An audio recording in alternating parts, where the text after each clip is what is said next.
Good morning. Welcome to Understand and Respond. It's our very special way of helping people who have very difficult questions figure out some answers.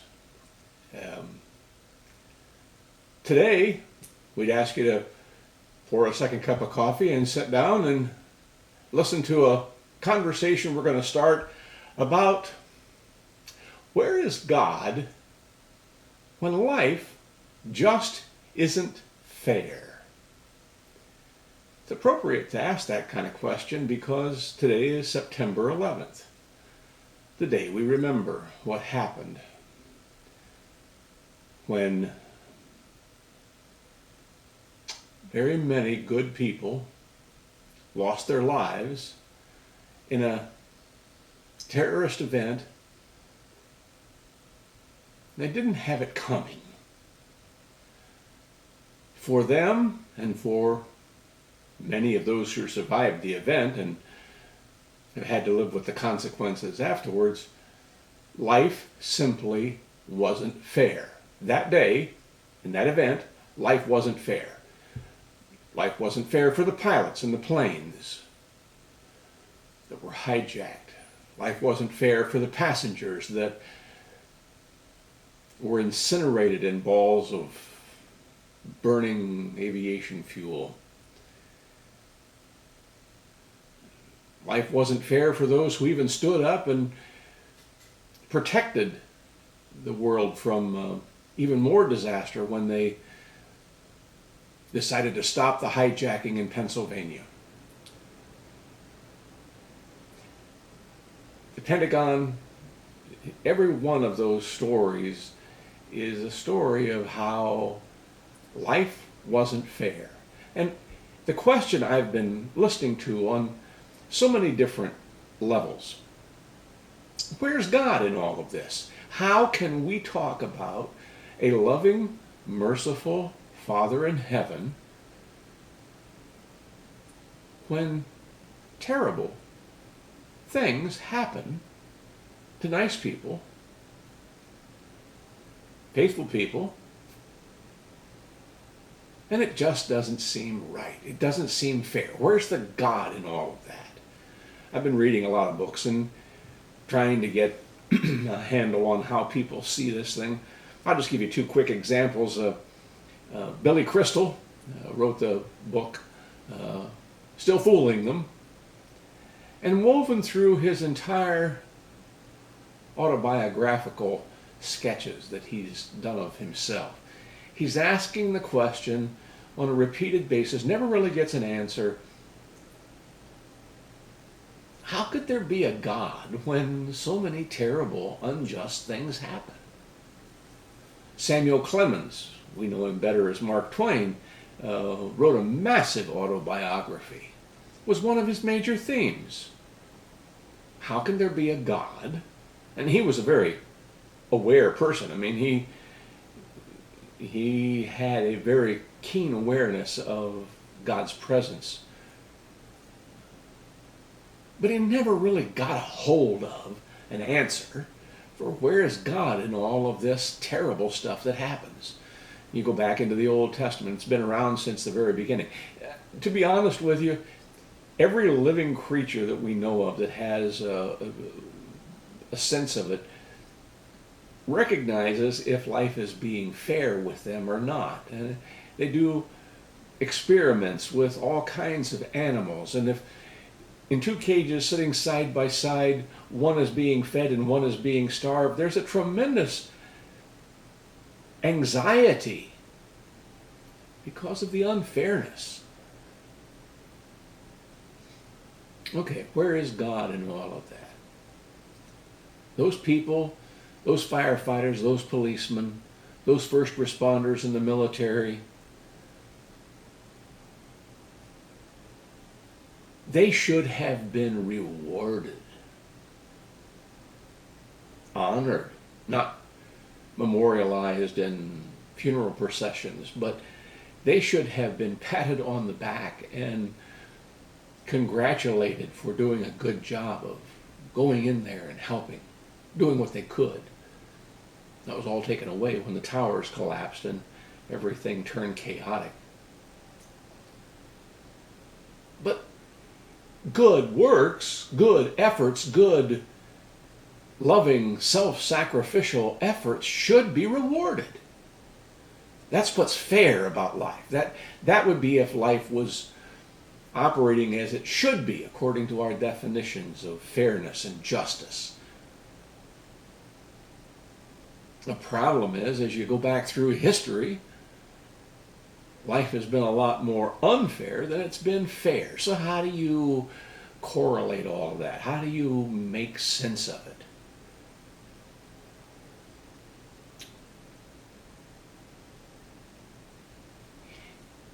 The problem is you're only seeing a limited view. If I had a math problem and I had a whole bunch of numerical computations, let's say an algebra problem, and then I had, beside that problem, I would have equals. And then I would cover up the answer. You would have difficulty making sense out of the one side of the equation without being able to see what the result was on the other side. If there was an x or a y in the equation on the left, you could figure it out if you knew what the answer was on the other side of the equation. But if I take a piece of paper and I cover up the answer, and you're looking for the resolution of x and y, you can't figure it out without having seen the other half of the equation. It's something similar when you look at life and its fairness, and all you're calculating in is from the moment of conception to the moment of death. If you're trying to make everything fit, let's say in the story of Job, Job is a wonderful story that asks this same question. Job is a wonderful man, a godly man, a dedicated man, a blessed man in every way.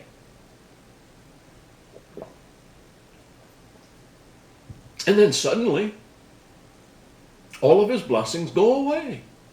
All away. Not by his fault, but just vanish, as though they had never existed. The question that the book of Job asks is God fair? Is God unjust? The problem that Job has that faces us all is he's only seeing it from conception to death. And in the end, it's resolved by God returning many of his blessings once he has successfully gone through the experiences of his life. But ultimately, that's unsatisfying because we realize it doesn't happen that way. The people that were robbed away from this world at 9/11, they don't get a chance to get it back. Their families have to live the rest of their days without them. Murdered victims, abused children, victims of genocide, ISIS and their terrible onslaught. They just don't get it back. It's gone. But in the person of Jesus Christ, we get a chance to see the other half of the mathematical equation. The paper, the thing that hides the answer, is removed, and we can see how God had planned this thing from the beginning. You see, God didn't just take from the time of conception until the time of our demise. He sees things from the eternal reality. Jesus, let's just use this very quickly. Jesus was the very best man that ever lived. How do I say that? That seems like a pretty strong statement. But he never hurt anybody. He never killed anyone. He never lied. He didn't cheat on his taxes. He was good to his friends. He was good to his enemies. He was not considered a threat to society. The Romans would have arrested him if that was the case. They were in charge of keeping order. They didn't arrest him. He wasn't trying to riot or anything like that. He wasn't trying to revolt against the government or the established order. He healed people. He healed people of every stripe and variety. Every nationality, it came to him. Even the lady that called a Syrophoenician woman and called herself nothing more than a dog, used that reference to herself. He still healed her. He healed Samaritans, and they were considered unclean and half-breeds and rejected from society. He healed lepers, even Samaritan lepers. He was a very, very, very blessed man. He fed people, whether they were good, bad, or indifferent, 5,000 at a time. He taught people that loved him. At the very same time, he taught the very same lesson to those who hated him and despised him. He didn't draw a distinction between rich and poor. In fact, if anything, he gave more to the poor than he gave to the rich.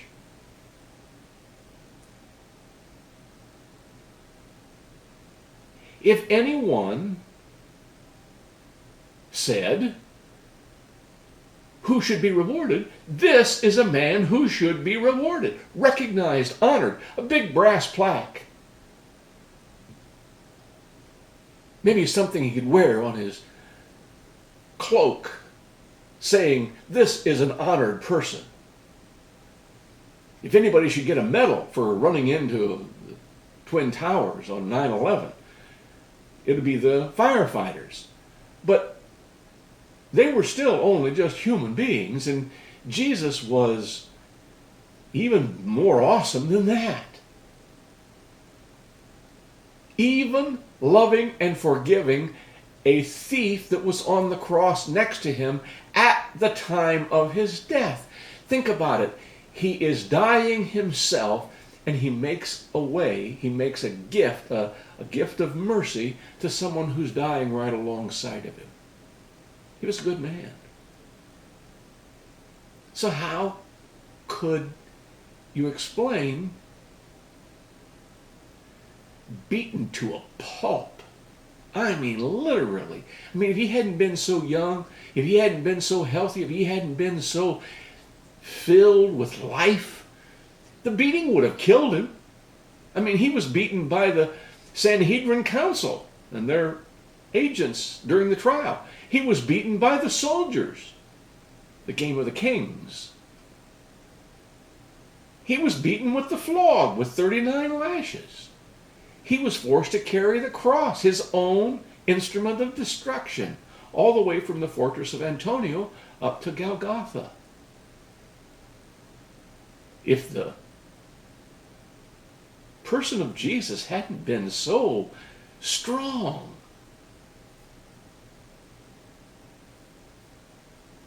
he'd have died before he got there.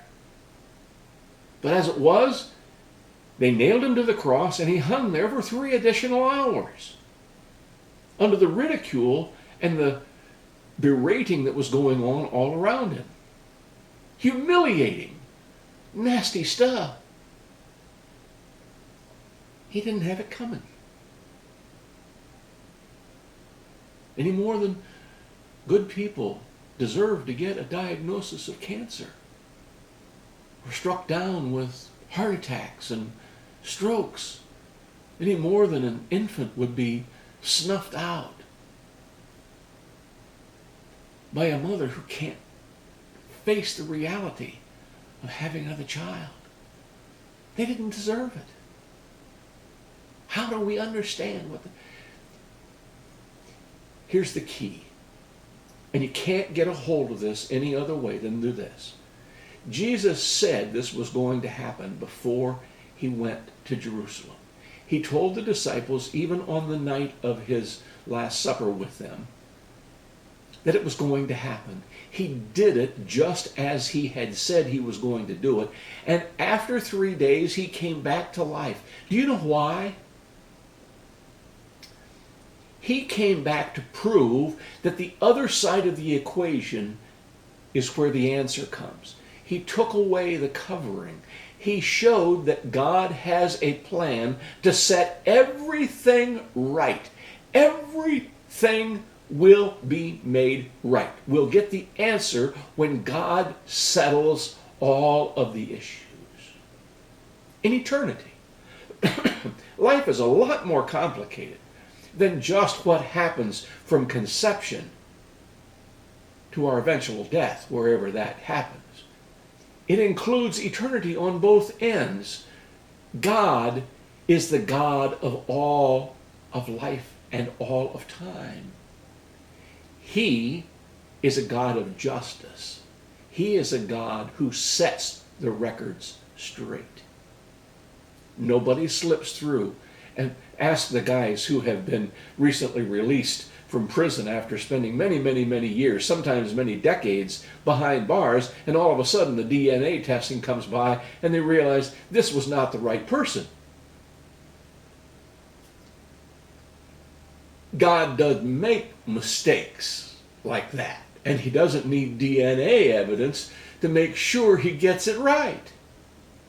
God makes the right decisions every time. And those who have caused the injury, those who have hurt and gone into eternity unrepentant, unprepared, unforgiven, without grace, will receive more than what anyone in this world can offer them in an attempt to get revenge. Jesus, you see, came back from the grave. He never once mentioned the people who put him on the cross. He didn't rail against the soldiers. He didn't rail against the Jewish leaders. He didn't rail about the people who called him ugly names as they walked by the foot of the cross. He didn't try. There's no evidence he ever knocked one person down in the head or caused a curse to come on someone after what they did to him on that day. Not one. He could have. But you see, God's in charge.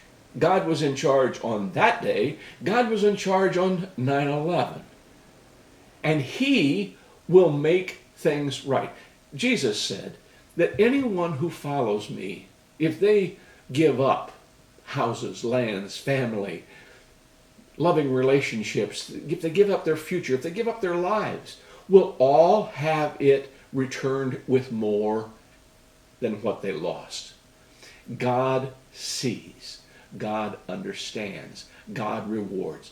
Jesus was the best man who ever lived, and he got the best and the highest reward once he got into the eternal part of his life, because he was rewarded as God's Son to sit right next to the Father in heaven at his right hand. The honored place.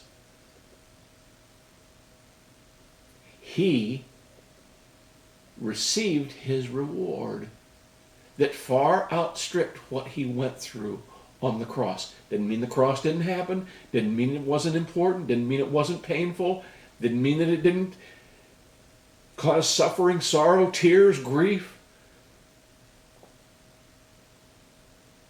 But the reward was far beyond the price. I want you to understand, if you've had to say goodbye to a loved one, if you're facing some really big issues in your life, if you're finding that somehow everything that you had hoped for has gone away, everything that you had prayed for didn't happen as you hoped it would, and you're asking yourself the question, where is God in all of this? Where's the loving Father that we're supposed to learn from Scripture? it's important to realize that the answer to all of those questions is still covered. The equation has all the questions over here, and until the paper is moved, the covering is removed, and we see how God's plan is worked out through eternity. Jesus came back to life to prove to us that there was the correct answer on the other side. Jesus came back to prove to us that we could move forward with confidence because God has a plan to make it right. God doesn't make mistakes. He lets everyone see how it should have been and how it was made right. And there'll be a great celebration and rejoicing when the injustices of this world are set straight in God's eternal plan. I hope that helps you to understand how God continues to be the loving Heavenly Father, even when we don't see it worked out just in the span of an individual's lifespan. Thank you for listening to Understand and Respond this morning.